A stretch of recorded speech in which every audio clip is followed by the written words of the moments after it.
Hi everyone.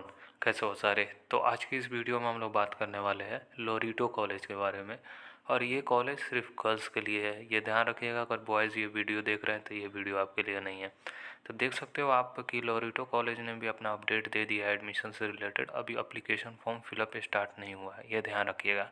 जैसे ही start होगा आपको वीडियो के माध्यम से बता दिया जाएगा और फॉर्म फिलअप प्रोसेस बता दिया जाएगा। पर हालांकि सारा प्रोसीजर कैसे प्रोसेस होगा, आपका एडमिशन और कोर्सेज़ क्या है, एलिजिबिलिटी क्या है, फ़ीस क्या है, सीट्स कितनी है, सारा चीज़ें इन्होंने बता दिया है 24-25 सेशन के लिए। तो मान के चलिए आपका सारा चीज़ें हो चुका है, बस आपका फॉर्म निकलने की देरी है। तो ये भी आपका इन्होंने बोला है कि आपको कॉलेज की वेबसाइट पे रेगुलरली विजिट करना है। ये लोग जल्दी कुछ दिनों में आपको रिलीज कर देंगे, ये पॉइंट में आप देख सकते हो। उसके बाद आपको कोई भी इन्फॉर्मेशन लेना है तो आपको फ़ोन नहीं करना है, ठीक है। फ़ोन या ऑफिस में विजिट नहीं करना है। जो भी इंक्वायरी ले सकते हो तो आप लोरिटो कॉलेज एडमिशन @gmail.com पे अपना जानकारी जो भी है ले सकते हो, ठीक है। तो अब हम लोग पूरा प्रोसीजर को थोड़ा सा समझ लेते हैं कि क्या प्रोसीजर रहने वाला है, कोर्सेज़ क्या है। ये सारा चीज़ें आपको जानकारी होना ज़रूरी है और काफ़ी लोग को ये चीज़ों को जानकारी लेना अभी ज़रूरी है, क्योंकि अभी एडमिशन का सिलसिला चल रहा है और आपको पूरा ये हो जाएगा। चलिए वन बाय वन सारा चीज़ों को हम लोग बात कर लेते हैं। ये ध्यान रखिए, एडमिशन ब्रोशर प्रोस्पेक्टस दोनों अलग अलग है, पर दोनों का डिटेल सेम है, ठीक है। और जो भी रहेगा बेसिक सा डिटेल आपके लिए जो भी इंफॉर्मेटिव रहेगा मैं आपके लिए बता दूंगा, ठीक है। अभी एप्लीकेशन फॉर्म रिलीज नहीं हुआ है, ठीक है, ये ध्यान रखिएगा आप। तो आप देख सकते हो मैं यहाँ पे एडमिशन फॉर्म 2024-25 पे मैं क्लिक कर रहा हूँ तो यहाँ पे नहीं हो पा रहा है आगे प्रोसेस, यानी अभी एप्लीकेशन फॉर्म लाइव नहीं हुआ है। तो अब इम्पोर्टेंट नोटिस प्रोस्पेक्टस और एडमिशन ब्रोजर पे हम लोग बात कर लेते हैं, ठीक है। और सबसे पहले नोटिस को हम लोग देख लेते हैं।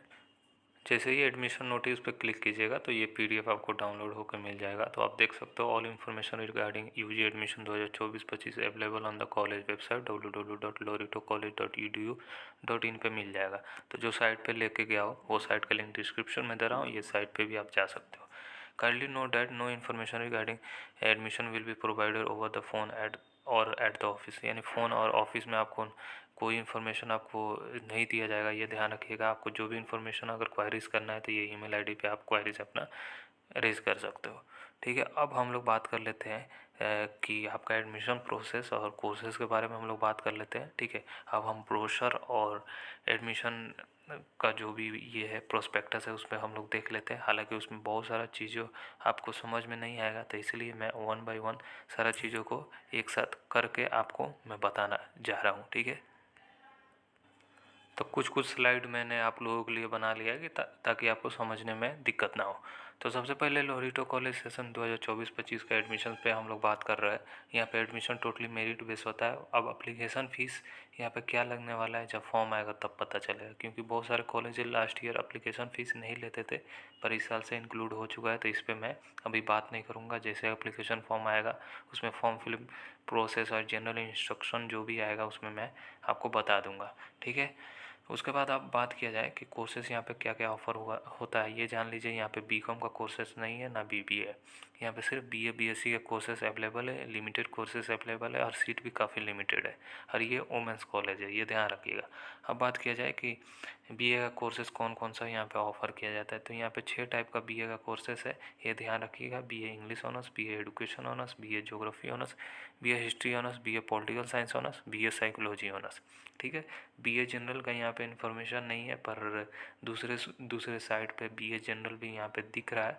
तो हो सकता है बीए जनरल अब एप्लीकेशन फॉर्म फिलअप होगा तो बीए जनरल देखना पड़ेगा, ये ध्यान रखिएगा। इसलिए मैं क्लियरिटी कर देता हूँ आपको। बीएससी का कोर्सेस यहाँ पे सिर्फ 3 ही बीएससी का कोर्सेस यहाँ पे करवाया जाता है, ये ध्यान रखिएगा। BSc economics honours, BSc geography honours, BSc psychology honours. ये ध्यान रखिएगा कि आपका कोर्सेज जो है 4 साल का हो चुका है, आप 3 साल में भी छोड़ सकते हो, ठीक है। 4 साल का कोर्सेस है, ऑनर्स विथ रिसर्च का डिग्री मिलेगा। और 4 साल का कोर्सेस में आपको ये तो मेजर सब्जेक्ट हो जाएगा आपका जो ऑनर्स कीजिएगा, और माइनर सब्जेक्ट जो रहेगा उसमें आपको 2 सब्जेक्ट उसमें ऑप्शन दिया जाएगा, तो उसमें 2 सब्जेक्ट आपको चूज करना होगा। जब आप कॉलेज में जाइएगा तो वहाँ पे वो लोग बता देंगे कौन सब्जेक्ट में कौन चूज करना है, तो वो ओरिएंटेशन के दौरान आपको मिल जाएगा, ठीक है। अपने डिपार्टमेंट में वो लोग करवा देंगे, तो वो अभी आपको जानना नहीं है, ठीक है। 3 साल का आप कोर्सेज़ करोगे जब, तो 3 साल में आपको लेफ़्ट कर सकते हो। उसमें मल्टीपल एंट्री, मल्टीपल एग्ज़िट है, टोटली आपके ऊपर डिपेंड करता है। तो अभी हम लोग आ चुके हैं एडमिशन ब्रोशर पे। तो आप एडमिशन ब्रोशर पे, जो मैं साइट पे ले गया हूँ, वो साइट पे आपको क्लिक कर लीजिएगा तो आप आ जाइएगा एडमिशन ब्रोशर पे। तो एक पीडीएफ डाउनलोड होगा, ठीक है। साइट का लिंक अगेन मैं बोल रहा हूँ, डिस्क्रिप्शन में दे रहा हूँ। सबसे पहले ये समझ लीजिए इनटेक कैपेसिटी के बारे में कि ये क्रिश्चियन माइनॉरिटी कॉलेज है, इनके लिए एक सेपरेट फॉर्म निकलेगा जो क्रिश्चियन कैंडिडेट होंगे, ठीक है। और सीट जो रहेगा रिजर्व रहेगा, जो सोशल बैकवर्ड कम्युनिटी से बिलोंग करते हैं, या SC ST OBC या UWS कैटेगरी से जो बिलोंग करते हैं, जो इंस्टीट्यूट के पास मतलब ये पार्ट रहने वाले हैं, तो उनके लिए कुछ सीटें ये लोग रिजर्व रखेंगे, ठीक है। तो देख सकते हो यहाँ पे इनटेक कैपेसिटी सारे कैटेगरी वाइज इन्होंने दे रखा है। जैसे BSc इकोनॉमिक्स के लिए 30 सीटें हैं, आपको BA एडुकेशन के लिए 50, इंग्लिश के लिए भी 50 सीटें हैं। BSc आपको ज्योग्राफी के लिए 30 है। यहाँ पे इन्होंने स्पेसिफिकली मेंशन नहीं किया है, तो ये अब डिपेंड करता है कि कैसे ये लोग डिवाइड करें BA BSc में, ये ध्यान रखिएगा। हिस्ट्री ऑनर्स के लिए 50 सीट है, पॉलिटिकल साइंस के लिए 50, साइकोलॉजी के लिए 30 है, और ये MDC के लिए 75 सीटें इन्होंने दे रखा है, ठीक है। तो आप सीटें आप अपने कैटेगरी के हिसाब से देख सकते हो। जैसे क्रिश्चियन कैंडिडेट है तो उनके लिए लगभग इन्होंने 50% सीटें क्रिश्चियन कैंडिडेट के लिए रिजर्व दे रखा है। उसके बाद जो भी कैटेगरी है उनके लिए कुछ कुछ सीटें हैं, तो वो एज पर द रूल इन्होंने दे रखा है, क्योंकि माइनॉरिटी कॉलेज है तो 50% सीटें जो रहेगा क्रिश्चियन कैंडिडेट के लिए रहेगा, ये ध्यान रखिएगा। अब चलिए हम लोग बात कर लेते हैं फीस स्ट्रक्चर के बारे में, ठीक है। अब फीस स्ट्रक्चर इन्होंने कोई कोर्सेज़ के लिए नहीं दिया है कि स्पेसिफिकली किसी कोर्सेज़ के लिए इन्होंने नहीं दिया है, तो ये मान के चलो सारे कोर्सेज़ का इतना फीस रहने वाला है, ठीक है।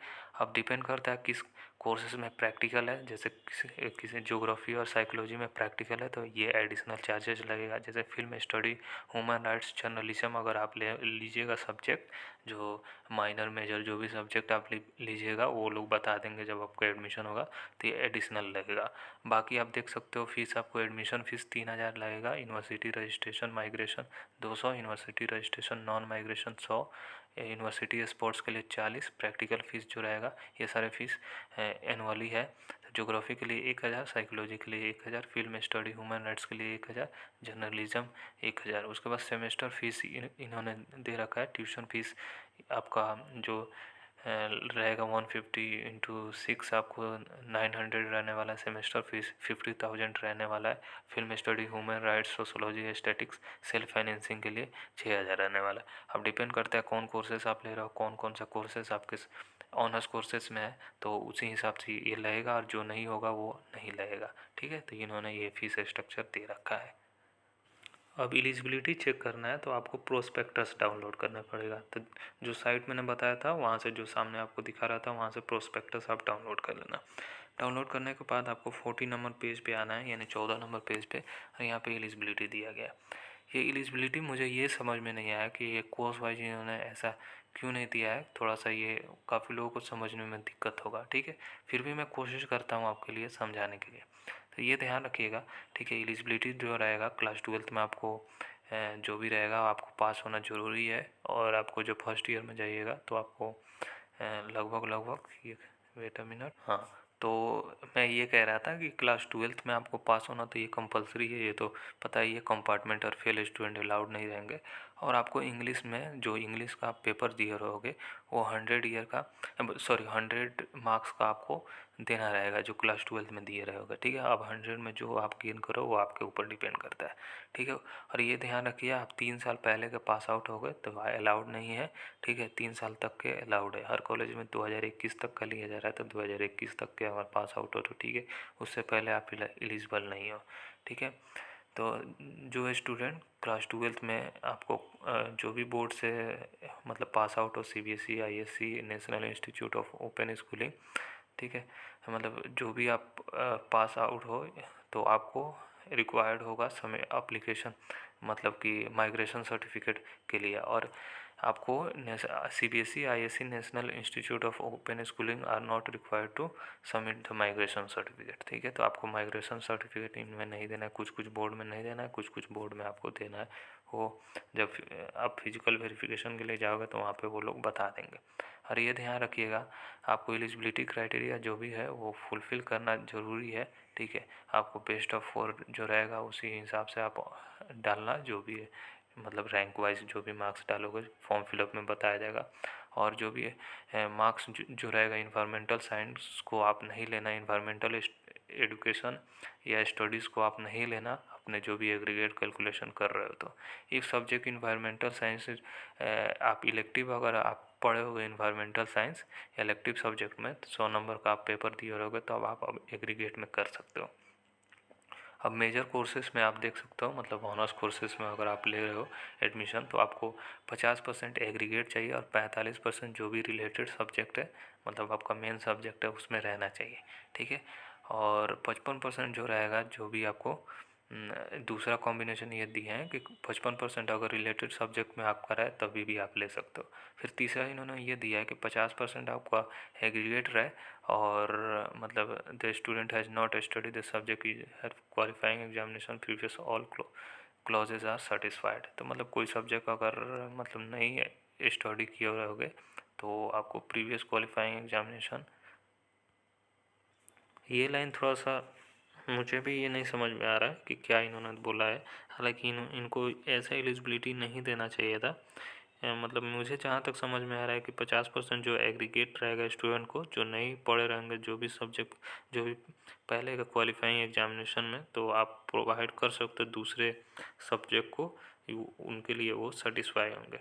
अब हो सकता है कि आपका जो सब्जेक्ट नहीं हो रिलेटेड सब्जेक्ट में, अब इन्होंने रिलेटेड सब्जेक्ट भी नहीं मेंशन कर रखा है, इसीलिए मुझे भी उतना इसके थर्ड पॉइंट को ये नहीं है, पर ये 2 पॉइंट आपको मैं समझा दिया, होप ये समझ में आ गया होगा।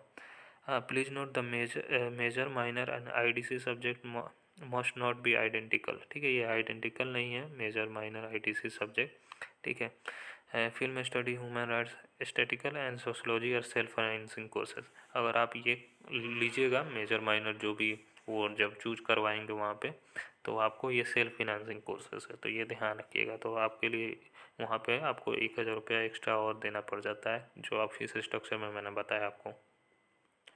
जो लोग इकोनॉमिक्स ऑनर्स में लेंगे यानी बीएससी इकोनॉमिक्स में, तो उनको क्लास 12th में तो पास होना ज़रूरी है विथ मैथमेटिक्स के साथ। अगर आपके पास मैथमेटिक्स नहीं है तो आप बीएससी इकोनॉमिक्स के लिए एलिजिबल नहीं है, ये ध्यान रखिएगा। तो मैथमेटिक्स या बिजनेस मैथमेटिक्स या अप्लाइड मैथमेटिक्स आपको क्लास 12th में मतलब पढ़ा रहना चाहिए, ठीक है। तो ये ध्यान रखिएगा आपको, ठीक है। एजुकेशन में आप देख सकते हो, अगर आप एजुकेशन नहीं पढ़ोगे प्रीवियस क्वालिफाइंग एग्जामिनेशन में, तो आपके पास psychology, philosophy, mathematics, sociology, economics, political science, history, statistics, physics, chemistry, bio भी आपके पास रहेगा तो आप ले सकते हो, ठीक है। उसके बाद आपको English, geography, history, political science और साइकोलॉजी के लिए आपको मतलब 2 माइनर सब्जेक्ट को सेलेक्ट करना होगा, ठीक है। जब आप लीजिएगा तो उसके लिए सेलेक्ट करना पड़ेगा। बाकी सब्जेक्ट के लिए इन्होंने कुछ ऐसा नहीं मेंशन कर रहा है, क्या एलिजिबिलिटी क्राइटेरिया मैं ढूंढ रहा हूँ, तो यही रहने वाला है। बाकी आप इसको फॉलो करो, मैं बता रहा हूँ कि इसको आप फॉलो करो, ठीक है। तो आपको इसको फॉलो करना है, ठीक है। आप मतलब स्पेसिफिकली हर कोर्सेज़ के लिए इन्होंने नहीं बताया है, तो ये थोड़ा सा कंफ्यूजिंग पार्ट हो जाता है। और मैं भी नहीं चाहता कि किसी को कंफ्यूज किया जाए, पर जो ऐसा इन्होंने बताया वही मैं आपको बता रहा हूँ, क्योंकि अब ब्रोशर और एडमिशन ब्रोशर दोनों मैंने आपको दिखा दिया, ठीक है।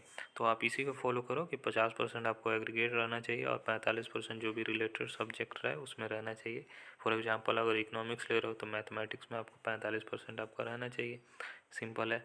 अगर मान लीजिए बीए का कोई भी कोर्सेस ले रहे हो तो आपको उसमें से कोई मेन सब्जेक्ट को आप ले लेना, उसके हिसाब से आप देख सकते हो। बीएससी में आप ले रहे हो तो जाहिर सी बात है, आप बीएससी लीजिएगा तो आपको पीसीएम या पीसीबी आप लिए रहोगे तो उसमें से जो भी आपका रहेगा तो उसमें आप देख सकते हो उसी हिसाब से। फिर जैसे एप्लीकेशन खुलता है ना, तो वहाँ पे आप फॉर्म फिलअप करोगे तो वहाँ पे मार्क्स डालोगे तो आपको मतलब मार्क्स के हिसाब से जो भी सब्जेक्ट के हिसाब से कोर्सेज वहाँ पे दिख जाएगा कौन कोर्सेज में आप अप्लीकेबल हो, ये ध्यान रखिएगा, ठीक है। तो भी ये चीज़ें क्लियर हो चुकी है, एलिजिबिलिटी वगैरह मैंने बता दिया आपको। अब एप्लीकेशन खुलने का वेट कीजिए, बाकी आपको बताया जाएगा। जैसे ही एप्लीकेशन खुलता है तो उसमें फ़ीस भी मालूम चलेगा कितना फ़ीस है। अब थोड़ा सा वेट कर लीजिए, साइट के हिसाब से इन्होंने बोला कुछ दिन और वेट कीजिए, आपका एप्लीकेशन खुल जाएगा। जैसे एप्लीकेशन खुलेगा उसमें आपको बताया जाएगा। तो चलिए, जितना था मुझे जितना समझ में आया आपको बता दिया गया है। और फिर आपको अगर कन्फ्यूजिंग लग रहा है कुछ तो ज़रूर बताएं हमें, कोशिश किया जाएगा आपको हेल्प करने के लिए। चलिए, बाय ऑल ऑफ यू, और ख्याल रखिए अपना।